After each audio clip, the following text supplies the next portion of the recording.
Hello, this is English Tea Podcast. My name is Rita and right now I'm living in California, so I'm glad to share my experience of learning English with you. A few days ago, right on Valentine's Day, I came across some idioms related to love. And I thought that it could be interesting. Even if you don't like this holiday, and as far as I know a lot of people don't, you will probably need to talk about love with someone at some point of your life. I understand that lately we have had a couple of episodes about idioms, so you are probably already tired of them. But today I've decided to do things a little differently. So I will not translate into Russian, I will explain in English today, and I will not be alone, because I've invited Karina. Some of you may have already heard her because she helped me in some of the past episodes. I hope today she can help us learn about some new idioms. So, when you are falling in love with somebody the first time you see them, what would you call that? Love at first sight. Love at first sight. Sight is your ability to see something, right? Yeah. Okay, at first sight, so you see somebody for the first time and you fall in love. Yeah, but it's scientifically impossible to do that because it takes your brain 4 minutes to actually develop feelings for someone. Okay, after 4 minutes you can fall in love with somebody. Yeah, but it's not at first sight. Okay, I can say, my husband and I met at a party. It was love at first sight. Sounds correct? Yeah. Also, I found an idiom, tie the knot. That's like when you get married. If we want to know the meaning of the words that this idiom contain, tie the knot. What is tie? T-I-E. It's like describe the color red. It's red. Okay, then we can find the meaning in Cambridge Dictionary, okay? Okay, sure. So, tie. To fasten together 2 pieces of string or other long, thin material. Example, this dress ties at the back.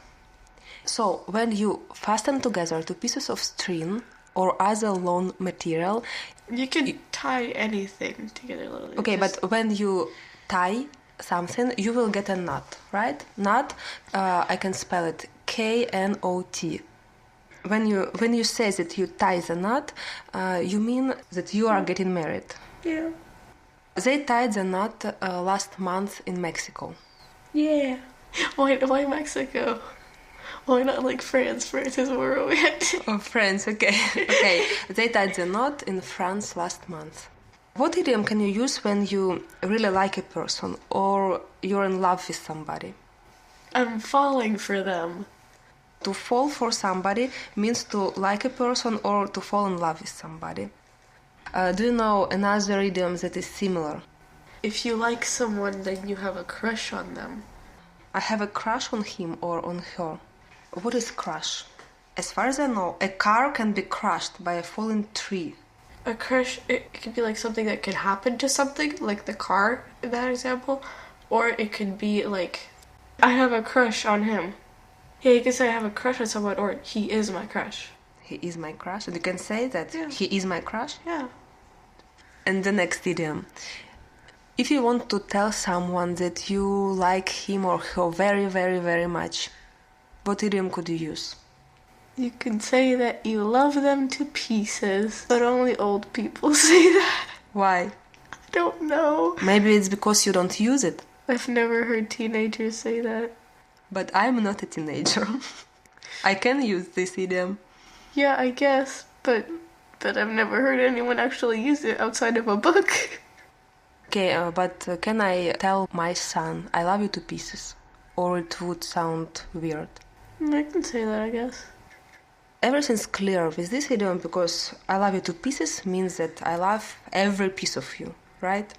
I always thought of it as weird because I just imagined them like breaking the person into pieces and then loving the pieces, and that's really weird, so...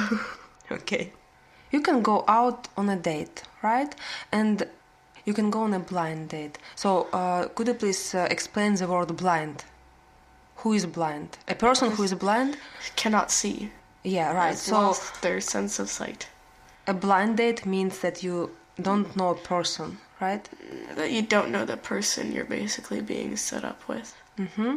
And also I found a phrase to have a double date. Yeah, that's when two couples go on a date together, basically.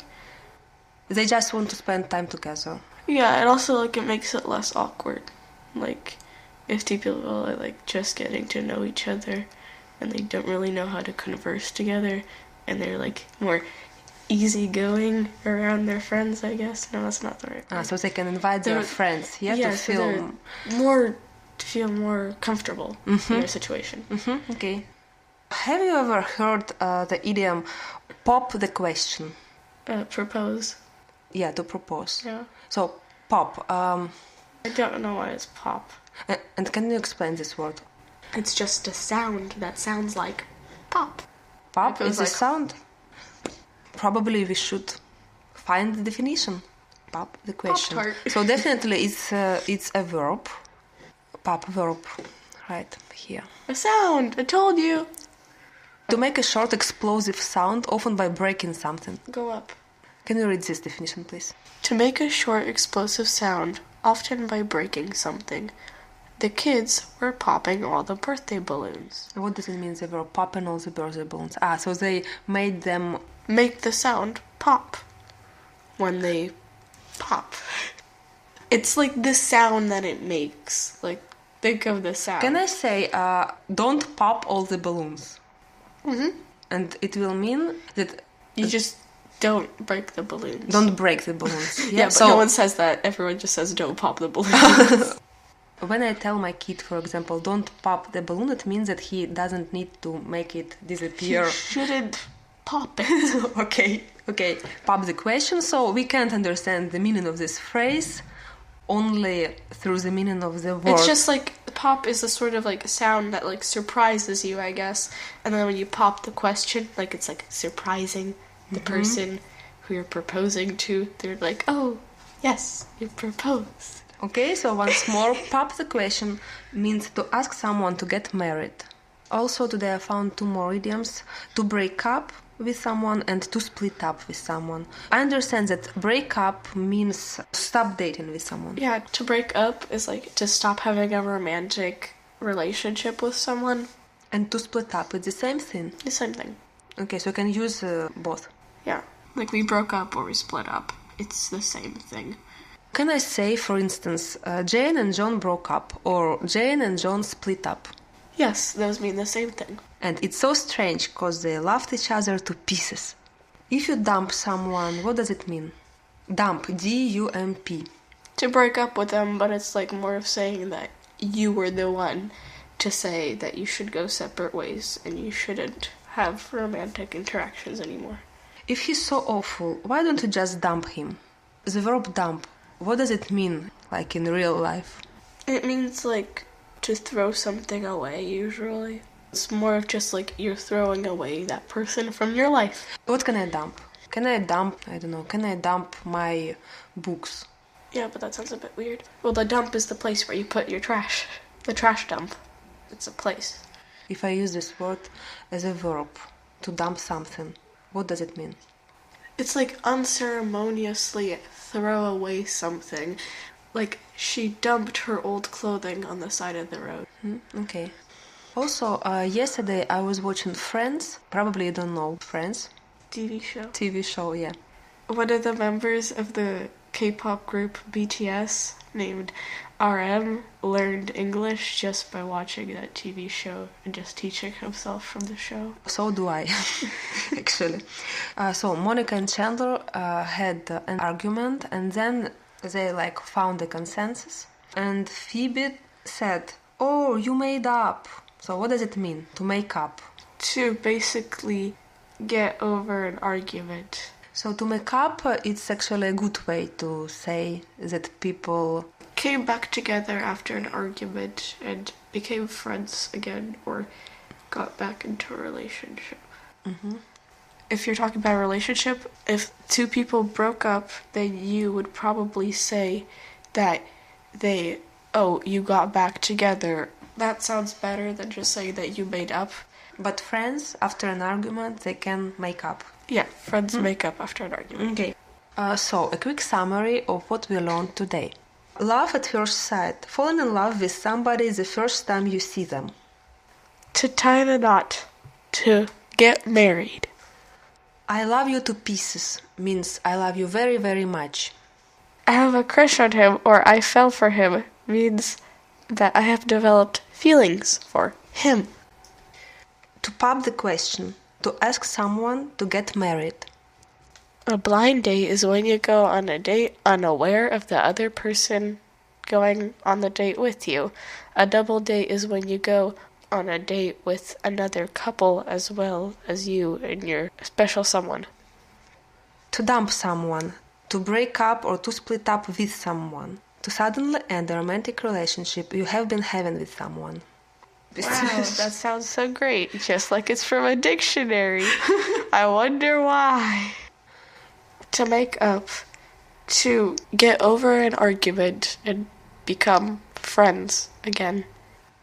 Okay. And I want to end this episode with some interesting information I heard from one Chinese woman a couple of days ago. In China, they do not say I love you directly. Kids don't say I love you to their parents. Parents don't say I love you to their kids.